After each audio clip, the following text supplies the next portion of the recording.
It's like a dream of mine to completely blow out and like have to restructure my knee. We've communicated and said, you know what? Lion tastes good. Let's go get some more lion. Cindy! The TV's leaking! McLovin? Yeah.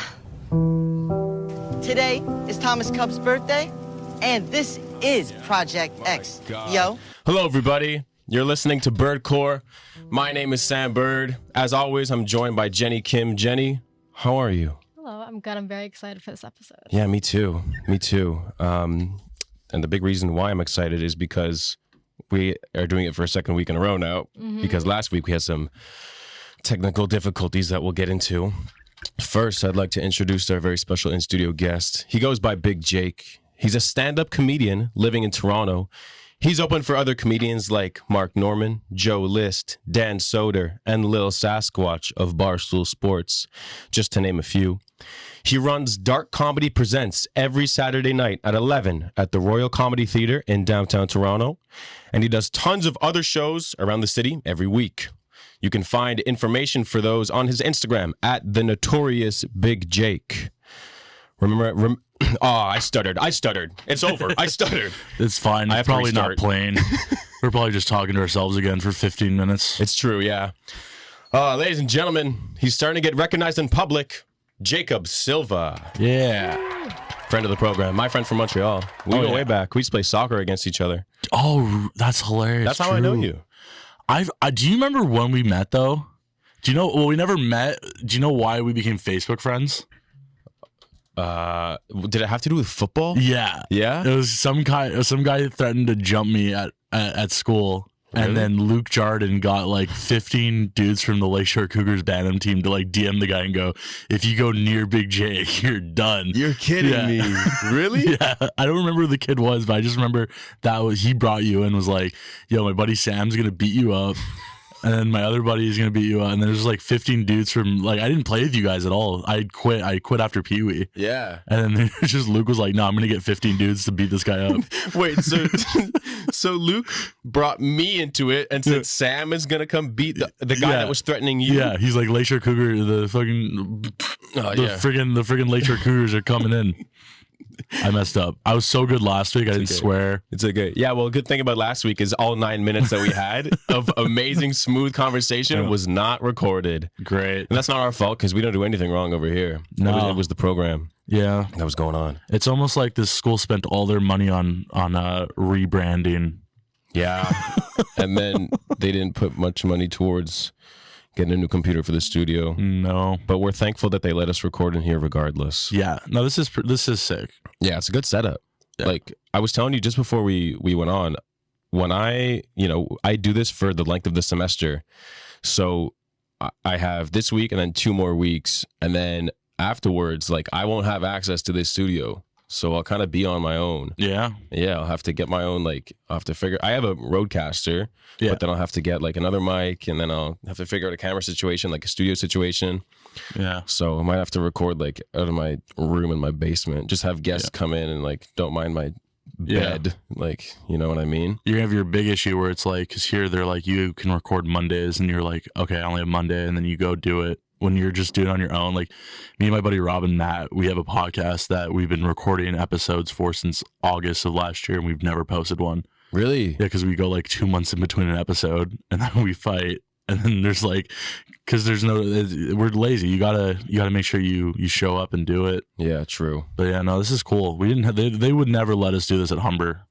Really? I was in the Comedy Kids because I studied comedy in college. They would never let us do this. Did you have like the setup for it though? I'm sure there was a setup. I'm sure there's a radio program. I took radio at Abbott in Montreal. Yeah. That was horrible. Yeah, I haven't heard much about the radio program at Abbott. They would give us a Zoom recorder and then they'd tell us to walk around the school and ask kids like questions. Yeah. And then we just sat in the theater department for 4 hours a day. Man, it was not fun. No, it doesn't sound like fun. Anytime I tell people about Abbott, like about CJEP, especially in Toronto, they're like, I have no idea what you're talking about.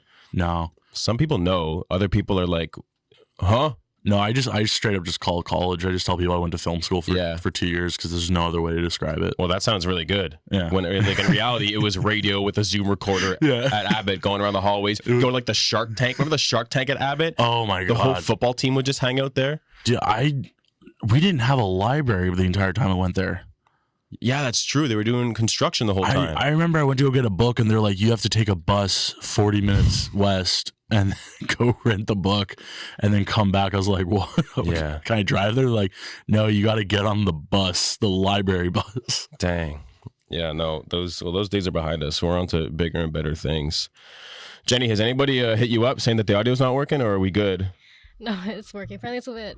It's good. It's good. It's good? You've got confirmation of that? Mhm. Okay. We're going live this time. Let's go. We're finally live. Goodness Sweet. gracious. Yeah.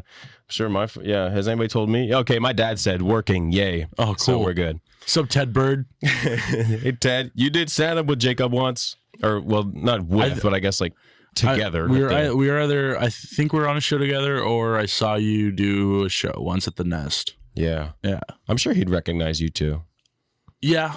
I'm kind of hard not to recognize. I don't get to sneak into places. Fair enough. Hey, Ted, do you remember a guy taking up 2/3 of a couch in the green room? Yeah, that was Jacob. Speaking of recognize, we mentioned this last week, but I want to hear the story again so people can actually hear it. You got recognized in Chinatown. I got recognized at New Ho King at 2 a.m. on a Saturday night. Yeah. So some guy came up to me, a bunch of my friends were like, hey, are you a comedian? I was like, yeah. And he goes, oh, we saw you at Yuck Yucks last week. You're hilarious. And I was like, oh, thanks, dude. And he goes, yeah, sorry that your dad's dead. And I was like, don't bring up my jokes at dinner. So I'm the New Ho King of comedy. Amazing. That's what they call it. That's how we're gonna shout out New Ho King though. That's the best place. What kind of food is it? It's Chinese, dude. Szechuan. Oh, I guess so. That was a stupid question, eh? Nah, it's fine because you got other stuff there too. No, Szechuan is the best. Yeah. Am I talking about Chinese food on the radio right Hey, now? I'll talk about Chinese food. I don't care. I like General Tao chicken. That's pretty much it. Oh, no, dude. You got to go New Ho King calamari. Spicy deep fried calamari. Oh, it sounds nice. Do they give you like a dipping sauce too? No, it's just Really? not even lemon.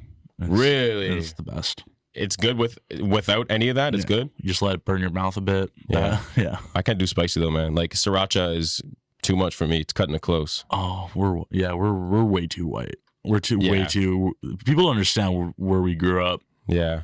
We're West Island of Montreal. Dude, like Beaconsfield. You were what, Kirkland? I was Beacon Hill, man. Oh yeah, so we're both Beaconsfield boys. Yeah. Man, nothing goes on over there. No. Like we say that St. Charles is downtown Beaconsfield. Yeah. That's what we call it. You got like there's Played Against Sports, Starbucks. That's it. That's the most exciting part of growing up in Beaconsfield. It was like cool if you went to the McDonald's North, like near Pure Fountain. Yeah, yeah. That was like kind of like untouched territory for us, like almost like Beit Urfe. I was like Beaconsfield close to Beit Urfe. Okay. So McDonald's at the bottom of St. Charles was far enough for me. Oh, that's hilarious. Yeah. My sister worked there for like 3 weeks.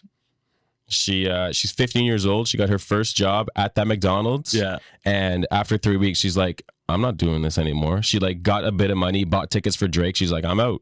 Wow. Yeah.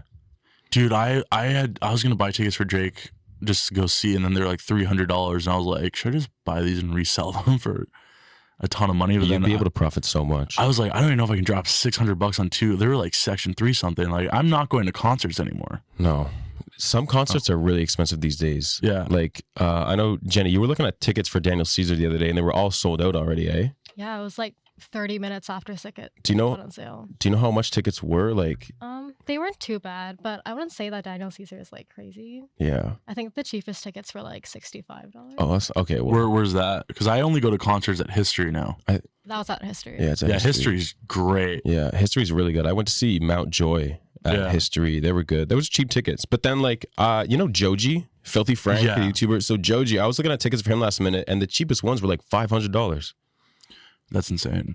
Yeah. If it's Ticketmaster, it's really bad because Ticketmaster, what they do is, and this is why a lot of comedians can't stand Ticketmaster, because comedians were like that. You know that clip of what's his name, Nirvana, Kurt Cobain, Yeah. and it's from the '90s, and the guy goes, "Yeah, did you know Madonna's charging $50 a ticket?"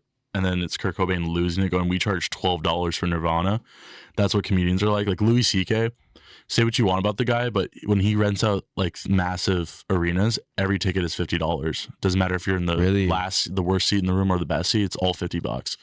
And Ticketmaster, what they do is the more tickets that get sold, the more expensive the ones that are left get.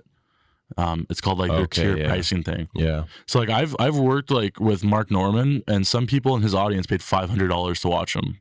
Really? Yeah. Like sitting like anywhere? Like but still no, like sitting like maybe like 10 rows away, but that's like $500. A ticket that was normally $100 went up to $500 because Ticketmaster charges more money the less tickets there are. Yeah. And it's insane to me because like I went to New York and you can see Mark Norman for $15 on a Wednesday night in New York. That's great. And then he comes to Toronto, it's $500. It's insane. Really? That's weird. I wonder, like, does he come to, so he's from the States, right? So he's in the States. So if he's coming to Canada, I guess it's a little bit more rare. So is that why tickets are going to be a bit more expensive? No one comes to Toronto or to Canada or anything, but it's just because they're touring. Yeah. When you're seeing him in New York, you see like something called a showcase show. Yeah. And it's like 10 comedians doing 10 minutes or something like that, and you pay a certain like low fee. It's at a comedy club. And then when they go on tour, that's when it gets expensive. Okay, I see. But most comedy shows, a comedy show in downtown Toronto where there's not a massive headliner flown in or there's not a proper person coming in should be no more than $25. Oh yeah, like when I went to see Lil Sasquatch last week with my buddy Kit, tickets were like $28. That's really good. It was a good show too. Yeah, it was a great show. Yeah, I was there the night before you opened for him. Yeah, I did the Saturday at like 7 or 8. What was the crowd like then? Oh, it was great. It was all dudes exactly like you. Yeah. when you told me, is that a good thing or a bad thing? No, I was like, these are all like broy dudes. I was like, okay, cool. These are all guys that are not like me. These are all guys who like work out. Yeah. I was like, these are all hockey kids. They were funny though. Do you watch South Park? I've seen like bits and pieces of South Park. There's a character on South Park called PC Principal. Okay. And he was a guy who was in a frat that decided to be all woke to get with girls, and then he becomes a principal of the school, and they call him PC Principal because he's super, super woke, but he's like this big bro-y college dude. And it's just, that's what I felt like, because some of my jokes were like, they would laugh and then they'd go, ooh, like Will Smith. I was like, oh, I thought one dude was going to smack me after one joke I did. Really? No. But I mean, you felt the tension almost? I was like, you guys know this is a funny joke, but you're like, yeah. She has that's PC Principal. Okay. No, I haven't seen him. It's the best. South Park's the best, man. That show was fun. Packed room, and that guy has been doing comedy for 2 years. Sass? Yeah. And he's 21 years old. He's 21. He's like actually like a super sociable kid, but like he's very like young. You have to like, I was also like trying to remember, like, this guy started 2 years ago. That means he was 19, and that means that the pandemic happened when he was like 16. Yeah, that's or like 17, and then he just immediately blew up, and now he's like touring as a headliner, selling out in every city. That's unheard of. That's awesome. That he's doing better than Pete Davidson. Well, Sass started with like video stuff. Like, I know he was posting stuff on Instagram. I think he told me Twitter.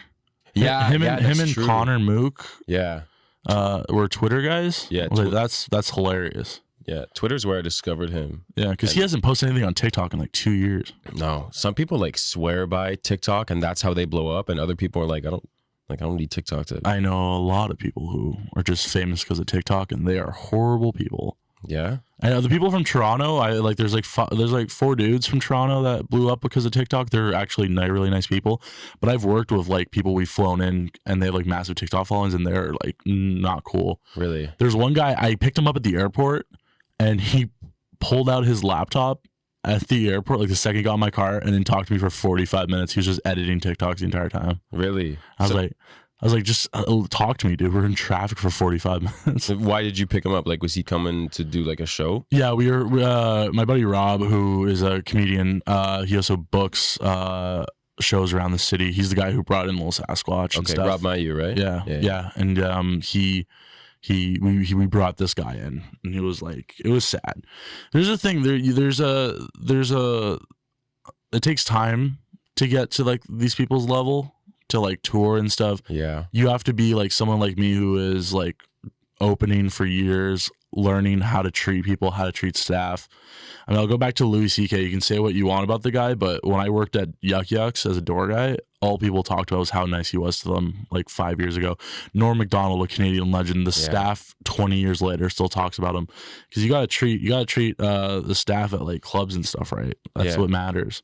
But yeah, these guys just blow up on the internet and they don't know how to like act and treat people. It's really weird. I feel like COVID was a big part of that too. I feel like a lot of people during COVID, they blew up on the internet, and because we weren't allowed to go see anybody or go outside, people only were able to interact through the internet, and then they just got so set on being like on their phone all the time and not having face-to-face interactions. Yeah, I feel like that plays a big part of it, and that's why some of them might be more like closed off or just kind of not in the mood to talk to a person.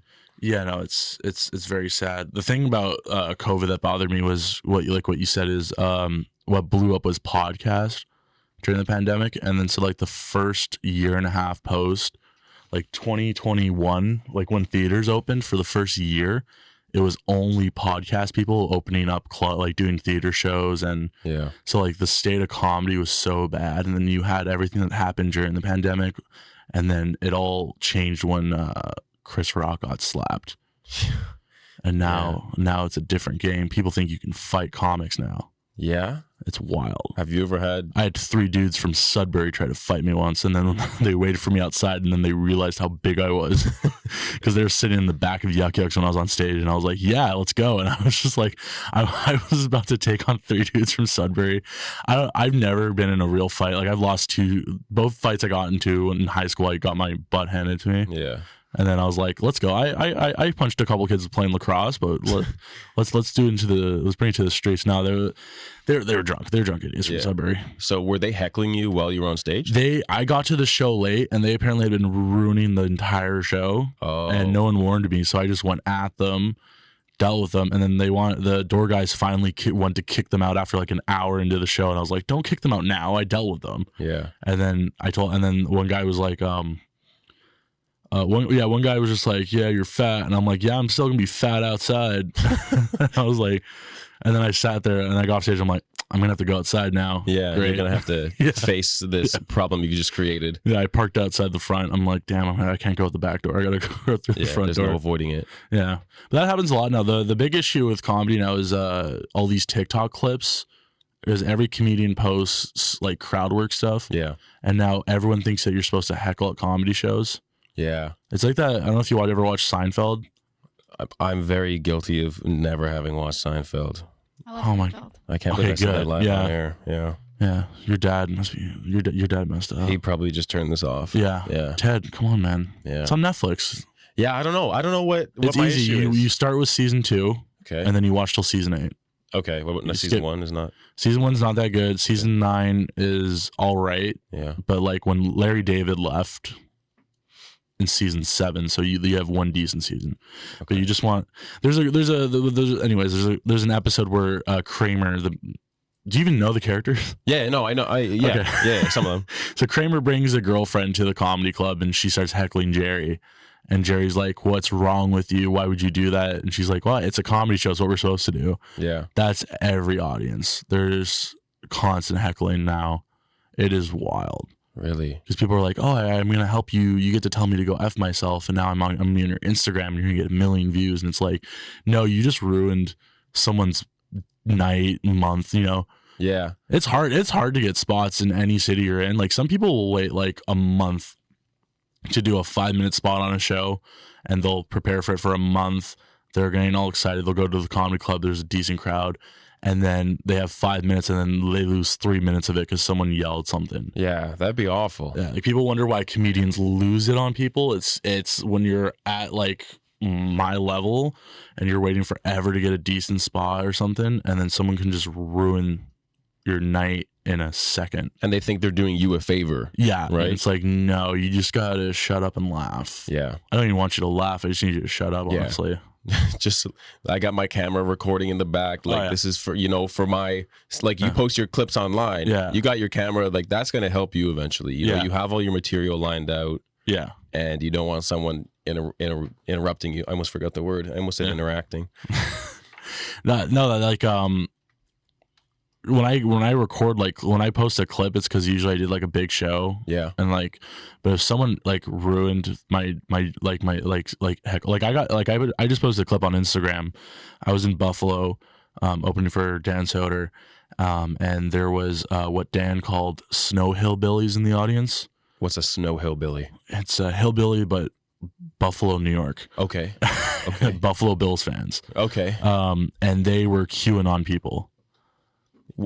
What's QAnon? Oh my God. Sorry, am I ignorant? Should I know this stuff? I think you should know QAnon. You should know what QAnon. I've heard QAnon. Yeah, QAnon's like a massive conspiratory group of people, and it's like a secret society. They believe that there's like a portal to aliens in the White House. Yeah, It's like Marjorie Taylor Greene, who's a U.S. senator, like all that. But these guys, I was doing a joke about fat people mingling with fat people and how we don't want to do that. And then this one guy goes, and I made a joke about Michelle Obama. I was like, Michelle Obama is at the head of this cleansing of fat people. She's always like, yeah, you guys got to diet and exercise. And then one guy just goes, Michelle Obama's a man. And I was like, why? I clipped it. To be fair, I did put it on my Instagram, but it was like, I could have just posted the joke. Now I got to do a QAnon thing, and now TikTok's gonna get mad at me because I'm posting about QAnon. Yeah, but I'm making fun of it. Yeah, it's a wild time for comedy, but it's also the best time it's ever been. There's never been more of a demand for like audiences. When I started in Toronto, I was 19. It was in 2019. If you went to an open mic, it would be 7 comedians in a dingy bar. Yeah, just trying to make each other laugh. Now you go to any open mic, there's an audience. There's people who paid tickets to come see people do stand-up for the first time. Like, it's wild. I feel like there are a lot of aspiring stand-up comedians in Toronto. Yeah. I feel like, anybody I talk to, every third person's like, yeah, I'm going to try stand-up. Yeah. It's because there's a lot more failed artists in Toronto. That's true. A lot of people who thought they were going to be actors, a lot of people who thought they were going to be musicians, and then they're like, oh, let me do comedy, because comedy is the least respected art form, I think. Yeah. So do you feel like you could get away with... I just think people don't understand how hard it is to do comedy. Yeah. It's even myself, for my entire life, I was obsessed with Saturday Night Live, and I was like, oh, I'm going to go to Chicago's Second City and I'm going to do improv, and then Lorne Michaels is going to discover me. I'm going to be the youngest cast member on SNL. And then I did one open mic and I sucked. And I was like, I love stand-up, but it sucks and it's a lot of work. I always thought stand-up would be like a thing I did on the side. Yeah. I was like, oh yeah, I can just go on stage and do an hour of material. And I was like, oh no, this is going to take me 3 years to get a decent 5 minutes. And are you at that point? I think I could do 15 to 20 minutes right now. I'm technically what's called a feature act. Okay. So what's the tier like? Like, where does feature act rank? So on a proper stand-up show, it's 75 minutes. You have a host come on, do maybe 7 to 10. Yeah. And then you have a guest spot, maybe. That's someone doing 5 minutes. That's the person that's how you start. You get the guest spot. Okay. That's how they kind of do it in Canada too. You get the guest spot, then you host, and then once you have 15 to 20 minutes, you do a feature spot. And then once you've been featuring for long enough, you headline. Okay. Yeah. So I guess the next step for you would be headlining. Yes. Once you've done the featuring. But it's the feature thing, I feel like it's 3 years from now. Hopefully I can be headlining. Did you say 3 or 30? 3. Okay, I thought. Yeah, 3 is very generous. I have skipped a lot of steps in comedy just because my friend Rob. Okay. Rob, I help him run a comedy festival called the Dark Comedy Festival. Yeah. And he's given me spots where I've had opportunities where I was able to show my comedy, stuff that no one would ever be able to get as early as I did. Okay. I've been doing stand-up for 4 years this summer. I only started taking it seriously last January. And then June of last year, Rob let me perform at a theater for 400 people in Vancouver for my hero. Was that your biggest crowd you performed in front of? Yeah, and it was for my hero, Joe List, who's my favorite comedian. Him and Norm Macdonald and Louis C.K. are my favorite comedians. Nice. Yeah, so in Vancouver, so that was sick. Ryan Long too. I don't know if you know who Ryan Long is. I do know Ryan Long. Ryan Long I saw some of the skits he made during COVID. Yeah, so him and his buddy Danny made, and a guy named JJ Lieberman made. They're all Toronto guys, and they make really funny sketches. They're also really funny comedians. So, but I got to open for Ryan too in Vancouver. What's that like? What's the feeling like of going up on stage, knowing a few things, knowing A, you're in front of so many people and you got to hope your stuff lands, and then B, the acts that are following you are, you know, some well-established, like, real deal comedians? It's very nerve-wracking until you step on stage, which is how I find comedy. I used to get very nervous when I would just go up like at an open mic, where it's like, oh my God, in 2 minutes I'm going to have to go up there. And now it's like, oh, someone calls my name. I'm like, oh, here I come. Like I used to sit and prepare for 30 minutes and wait for my name to go on. Now it's like, someone can be like, hey, you got called on stage 10 minutes ago. And I was like, oh, and shoot. And I run to the stage, well, jog, walk kind of fast. I'm not running for anything. But no, and then it's the same way like at a theater and stuff like that. Like I've only done a theater that big once. I've done like smaller theaters since then. But it's nerve-wracking. I was really nervous all weekend, and then I did a show the night before in Vancouver at this horrible venue, and I bombed. I did so bad, so I was like super nervous. I was like, oh, Vancouver's gonna hate all my jokes, and then you get on stage, you do the first joke, the whole audience laughs. Oh, great. If you bomb at a theater, you are a horrible comedian. Yeah? Why? Because out of 400 people, nobody is laughing? Well, yeah. The more people there are, the easier it is to get away with jokes. Because a lot of comedy and a lot of audiences is a group. It's like convincing a group of people to laugh. Like you have to, like, there's like, for example, if there's 10 people in a room and one person hates the joke you made, that one person's going to make everyone else not want to laugh because they're going to be like, oh, this person's not enjoying it. But if there's 400 people, that means there's 400 people who, there might be 380 people who like the jokes. Instead of 1 out of 10, there's 20 and 400. Right. So it's easier to get a whole group to laugh with you. And if you bomb at a theater, that's really bad.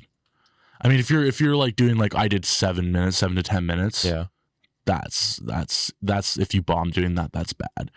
But if you are a headliner, it's easier to bomb when you're a headliner because you got to do it for 45 minutes to an hour. Yeah, I couldn't imagine doing that. Yeah. I mean, I guess it, you know, you got to practice doing it. That's how you get better, right? Yeah. That takes time. Like I saw the best comedian, considered the best comedian, Dave Attell, in New York like a month ago at the Comedy Cellar, which is like probably the most famous after the Comedy Store in LA. It's probably the most famous comedy club. Every major comedian has come out of the Comedy Cellar. And he does the last spot at midnight. Okay. And it's when the crowd's the drunkest or the rowdiest. It's the hardest spot to do. It's when there's a drunk crowd and you have to get them all to be like 3 hours into a night, be like, hey, time to focus on me. Yeah. And my buddy Matt asked him, he's like, why do you do the last spot? And he goes, oh, because it's the hardest work. This guy is 30 something years into comedy and he still wants the hardest spot just because he's that good. He's like, he wants to be that good. He wants to never lose that muscle. Keep like perfecting his craft, I guess. Like, yeah. Keep working on, you know, if you're doing the hardest spot and there's a few laughs you don't get, are you going back and working on that material? I don't even know if he has to work on his material. I think it's like a lot of people, when it comes to comedy, it's yeah, you got to be funny, but it's also you got to be a master of ceremonies. Right. You have to be able to control an audience. And there's a comedian in Toronto that impressed me a lot who who he let me actually open for him in Listowel, Ontario last year. His name's Casey Corbin. Listowel is the town they based Letterkenny off of. Oh, okay. So it was a real snow hillbilly town. Yeah. And Canadian snow hillbilly this time. Yeah. And it was like their St. Patty's Day show. It was so funny. It was at like this Legion in the middle of, and we got there in a snowstorm. But yeah, Casey Corbin's really impressive because he's like this big guy. He's got like long gray hair and he wears a baseball cap. You barely see his face. And the way he stands on stage is he just holds the microphone and puts his face right up to the mic and does not move for an hour. And he controls the entire audience for an hour. Really? It's impressive. That's pretty cool. Yeah. It must be, I mean, I guess when he's sitting there, he's not wasting his energy. No. It's almost like he's hypnotizing everybody, I would say. It was really impressive that that was a big thing for me. Because most comedians, you know, like Chris Rock, he's running around. He's being energetic. The Casey's just low energy, but he's like doing really good jokes. He's absolutely hilarious, and it was impressive to see that. But you got to you're controlling an audience essentially, which is what you do. Because like to properly headline, like maybe like in 2 years from now, I could headline a bar show where I only have to do 25 minutes. Like I'm not headlining a club for like at least 8 years. Okay. Like that's that's why that little Sasquatch kid who's 2 years in to doing open mics is headlining around North America. That's unheard of. Yeah, like it's better than Pete Davidson. Pete Davidson's one of the most famous comedians in the world right now. Pete started at 15 and was on Saturday Night Live at 18. Was he really? I didn't realize how old he was on SNL. 18. He was 18 when he did what's that rap show? Oh, is it just rap battles? No, it's Nick Cannon's show. Nick Cannon has a new show coming out.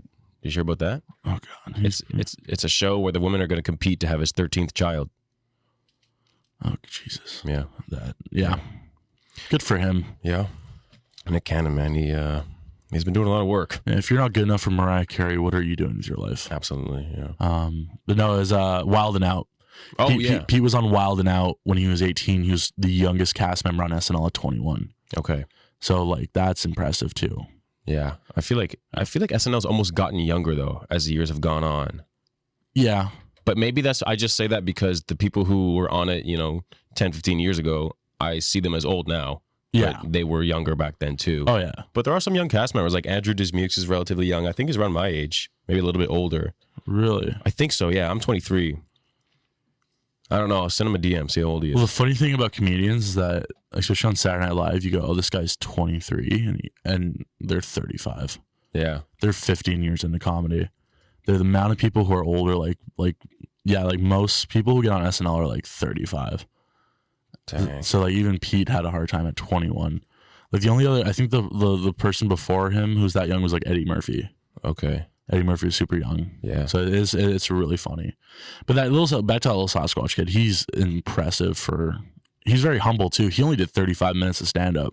Yeah, I was going to say, it felt like... He brings his buddy on who does 20 minutes. By the way, his buddy is also 2 years into stand up comedy. That's Connor, right? Yeah, Connor. Yeah. They're both hilarious. And they're like, they're humble about it. That's why I had so much respect for him, because he was like a nice kid who was just humble. He's like, oh, I can only do 35.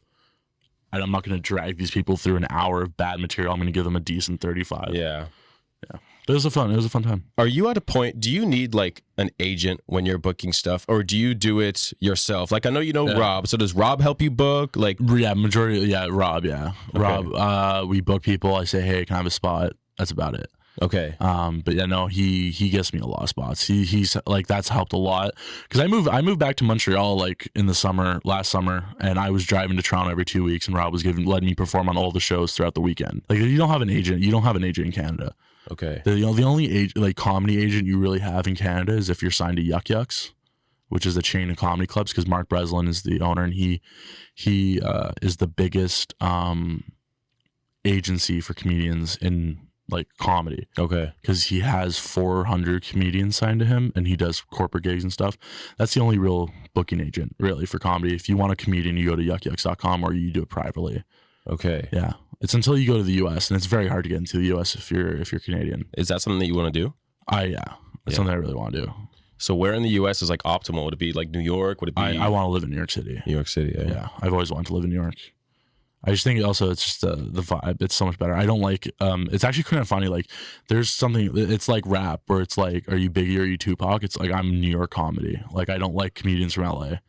Like you asked me if I like Theo Von earlier. I was like, I can't stand Theo Von. Really? I can't stand him. Oh, that hurts my soul. It's okay though. Yeah. But Theo, he's living in Nashville right now.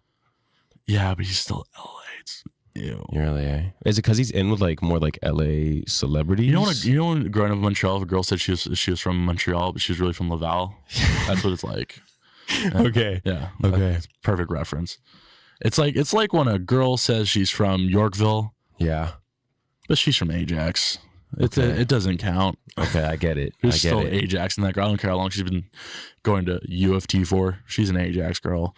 Okay. Yeah. Damn, Ajax is a bit far if you're going to U of T. Are you living on campus at that point?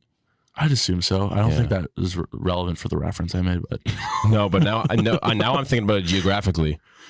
Yeah. Yeah.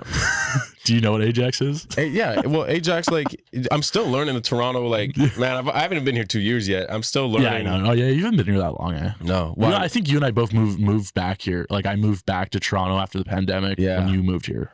Yeah. So 2021 or something? Well, I moved in August of 2021, yeah. Yeah, okay, so we both got here at the same time. Okay. Yeah, because I was gone for like a year and a half. Why'd you go back to Montreal? Pandemic. True. There's nothing for me to do here. Yeah. I guess the whole the stand-up scene must have been no stand-up, no sketch. Like all my friends were making sketches for a year and a half and doing Zoom stand-up shows.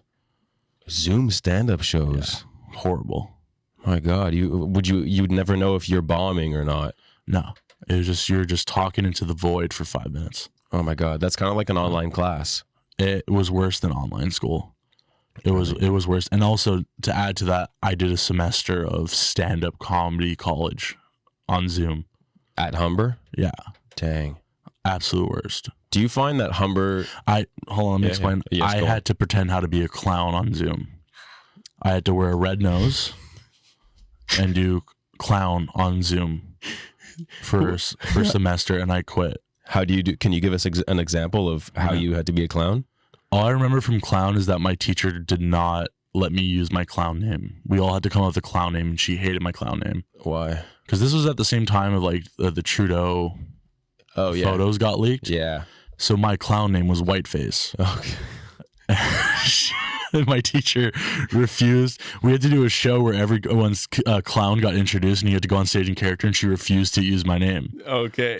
She's like, your next clown is Jacob Silva, and I was like, no, it's say my name.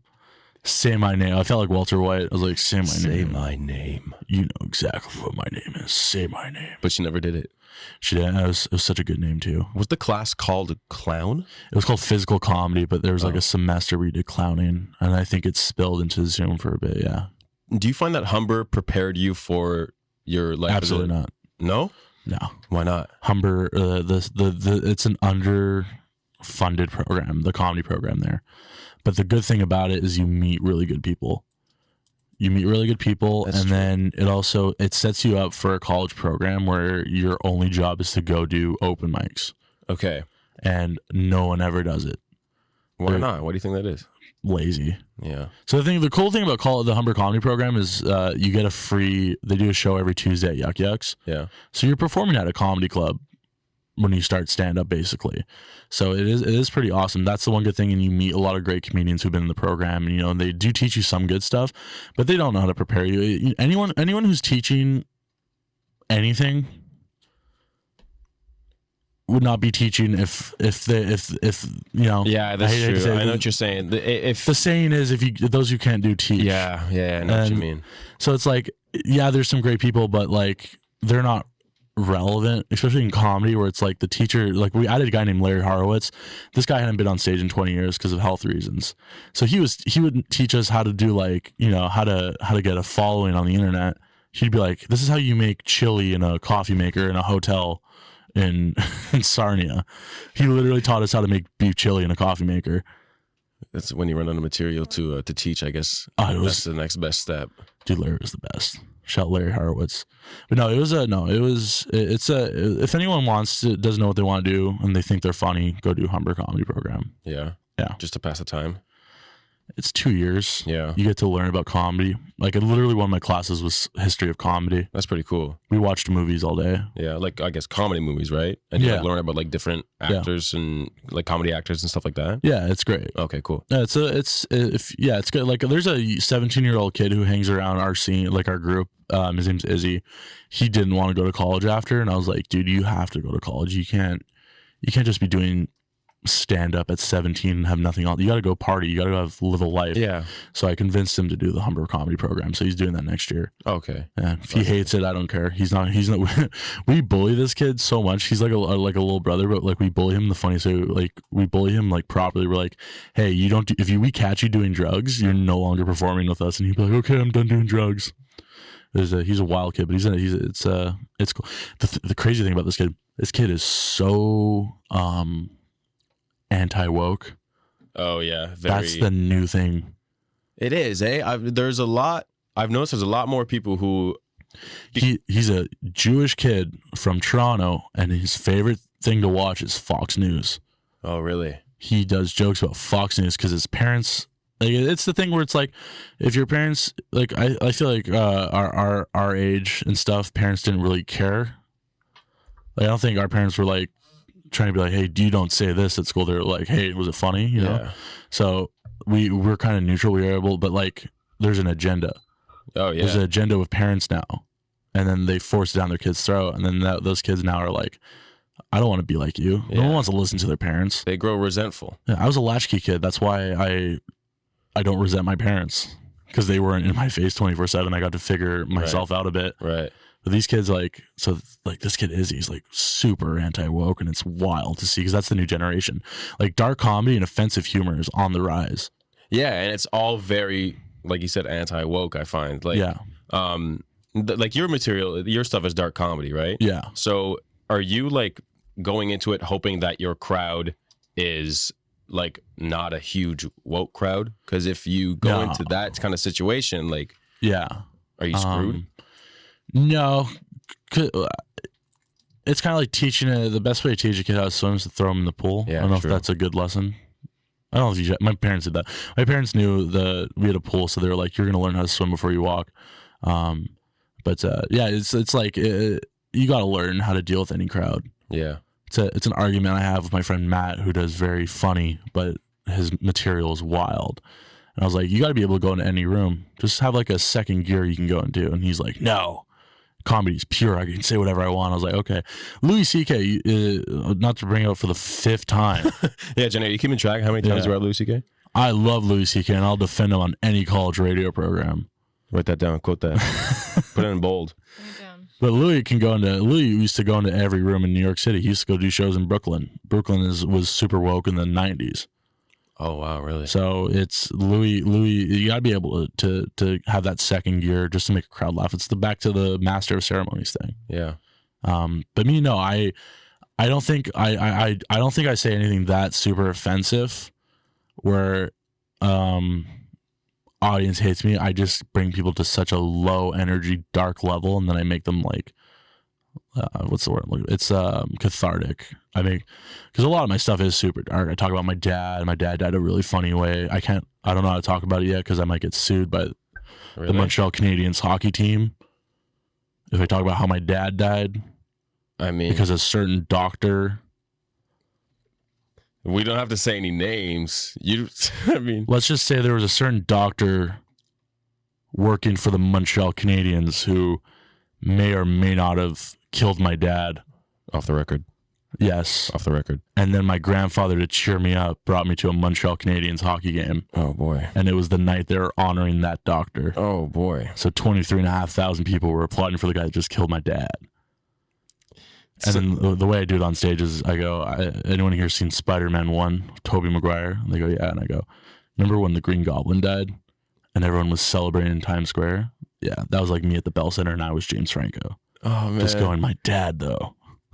Dang. So do you find inspiration for your material and stuff like that? Do you have to use stuff? Every bad thing that happens to me, I just go, that's a new 5 minutes. I got blackmailed. Some girl had my nudes and blackmailed me last summer, and she like started a group chat with my mom, my aunt, like my grandmother, and a bunch of like my sister and cousins, and a bunch of female comedians, and they just leaked my nudes, and I was like, also, if you're listening to this, I'm not the kind of guy that you want nudes of. That's why it's funny.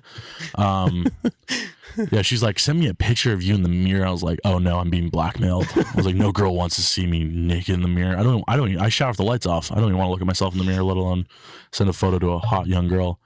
Hey, everyone's beautiful. That was not. Thank you. That was so sad. Everyone's beautiful. Keep your head up, Jacob. Yeah. Anyways, but yeah, she blackmailed me, and then I was like, "Oh, this is a new 5 minutes." Sweet.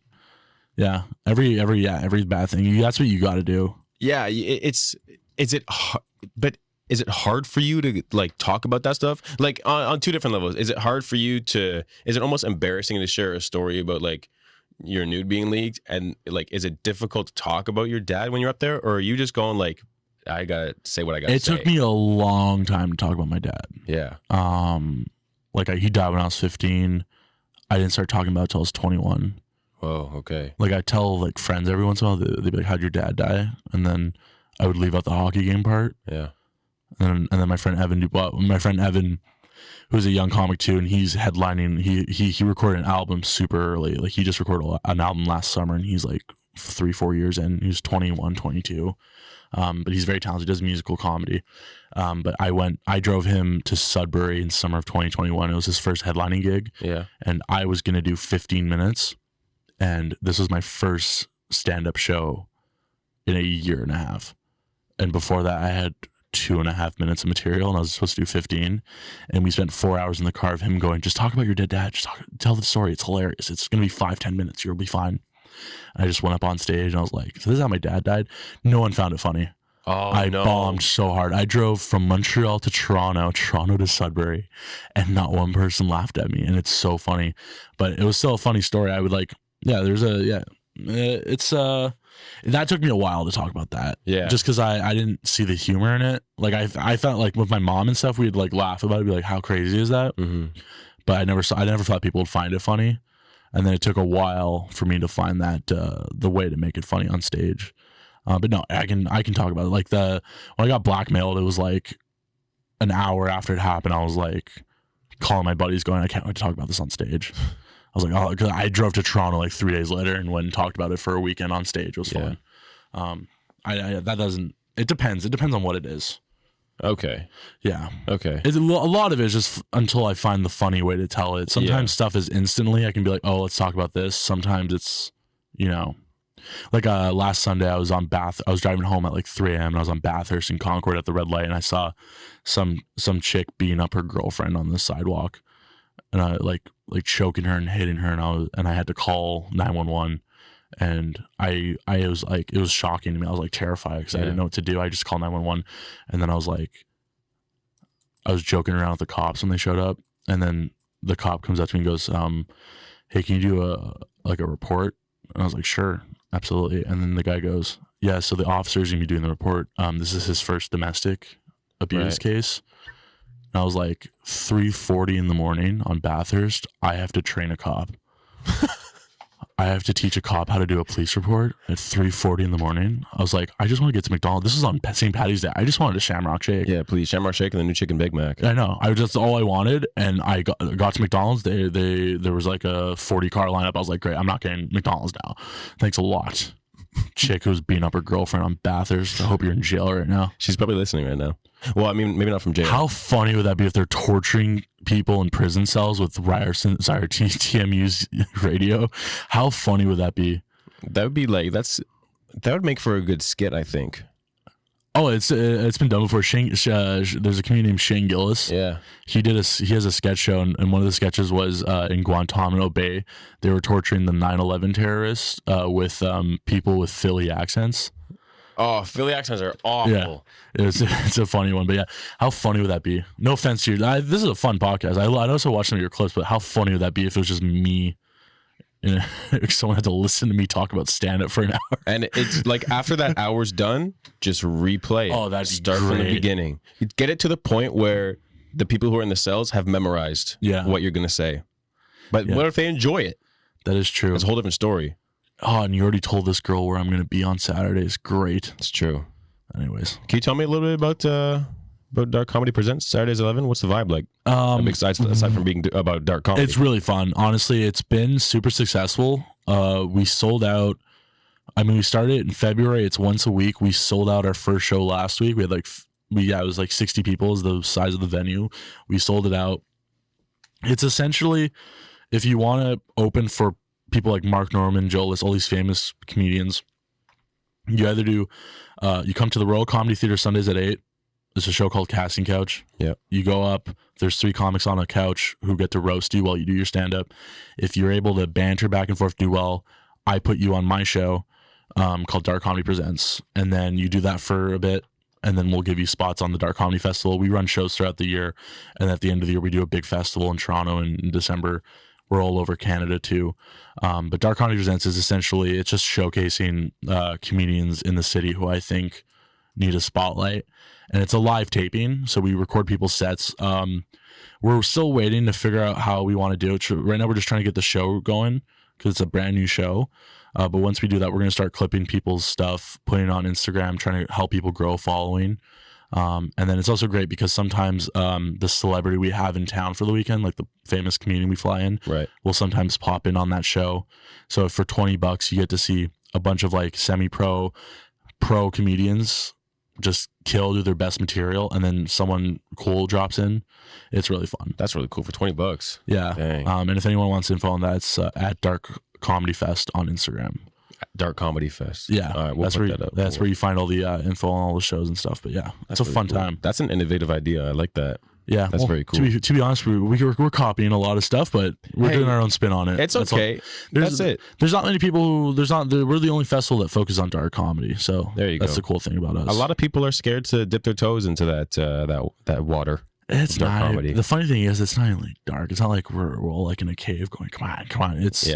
It's literally the healthiest form of comedy because we talk about stuff that affects us. Yeah. Like my buddy Rob talks about being adopted. It's almost like free therapy. Yeah. My friend Matt Baxter was a drug addict, and now he talks about his life post being like sober. And it's like you just talk about dark stuff, like the stuff that, like me, I talk about my dad. I talk about being blackmailed. It's all fun. Okay, that's good. At least catharsis is the best. Yeah, it makes for good material. I think it does. Yeah. Also helps you get through situations. Every time if I have a friend who calls me and goes, "This horrible thing just happened to me," I'll immediately start making fun of it. Like, wait, let me write that down. Can you say it again? Like to their face, I'll be like, "Oh, you got punched in the face. Oh my god." I'll just make fun of them. Yeah. And it helps. You gotta make fun of stuff. Yeah, it takes the edge off of things. I find. Yeah. It makes it easier to kind of cope with something. Yeah. As opposed to just seeing the bad and everything and then it kind of build up. You know what I mean? You still can't get mad at what people find funny. Yeah. That's a huge thing. It's very subjective.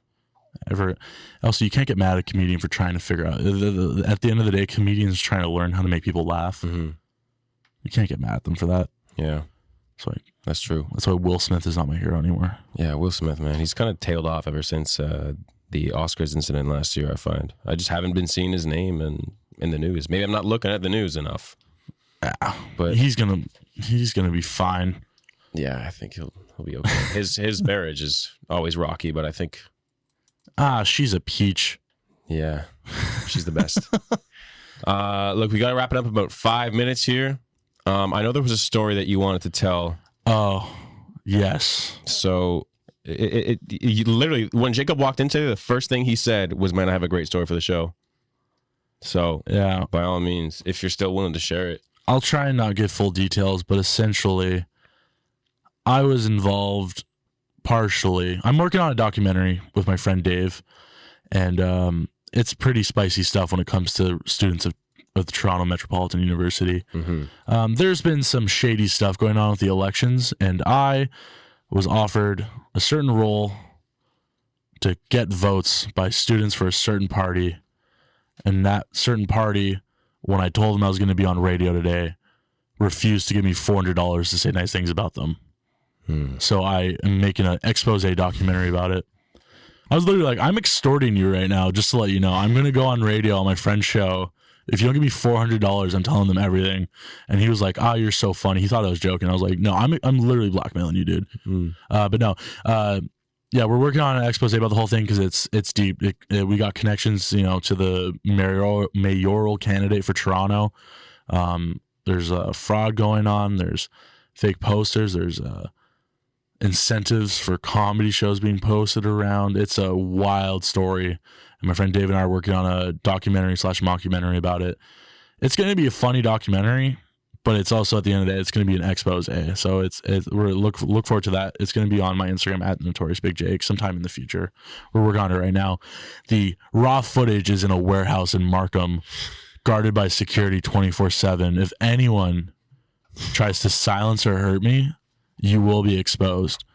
The 4 people, you know who I'm talking to. You know I'm coming after you, and if you dare hurt a single hair on my head or my friend Dave, you will be crushed. Luke Jordan's going to get the whole Cougars football team to come after you. No, Luke Jordan's going to get the staff that he works with. What's the restaurant? When Luke got his first waiting job, I was working at a Circle K at Couche-Tard. Yeah. And he walks in, pulls out a huge wad of cash, and hands me a tip. I'm like, "Why are you tipping a gas station guy?" He goes, "Dude, I'm making so much money as a waiter." I'm like, you don't tip the gas station guy, dude. Damn, man, you just asked for $30 on pump 2. Why are you giving me the 20 for? It was so funny. That's great. Luke's a nice guy. He is a nice guy. Luke Luke has had his ups and downs in life, but he's always come out smiling. Yeah. Yeah, Luke is a nice guy. I can't believe it was 10 years ago, too. Yeah, dude, time flies, man. It's crazy. I think back to it, like the football days, the soccer days. It was so long ago, and we'll never get those days back. No. Oh, yeah, I can't play soccer anymore. It sucks. I'm too fat. I miss it. You could be a goalie. I was a goalie as a fat guy, too. Dang. I was a pretty decent goalie. You know Alessandro Fontini? Yeah. Yeah, he let me go goalie for a couple seasons. That was fun. Oh, that's great. Yeah, but I'm not playing midfield anymore like the good old days. Yeah. Oh, did I get into a bunch of fist fights with, or like pushing? Yeah. With my team? Yeah. Weren't you guys like blue? Oh, man. That 1 year? Maybe. Well, it changed. I remember not fighting with you. I remember. I'm not a scrappy guy. No. But there were some guys on our team who would get into it. Yeah, I feel like red cards were thrown. Yeah, that was fun. It could be, yeah. I missed that. Oh, the soccer days. Well, I think we should end it on a positive note about Lakeshore soccer and bring it all back to Dude, being our small town soccer community. Yeah, for real. Jacob, man, thank you so much for being here. We really appreciate you coming on. Thank you for having me. Of course, man. Of course. Just remember us when you're famous and when you're a big comedian. You know, no, it's a lot of pressure.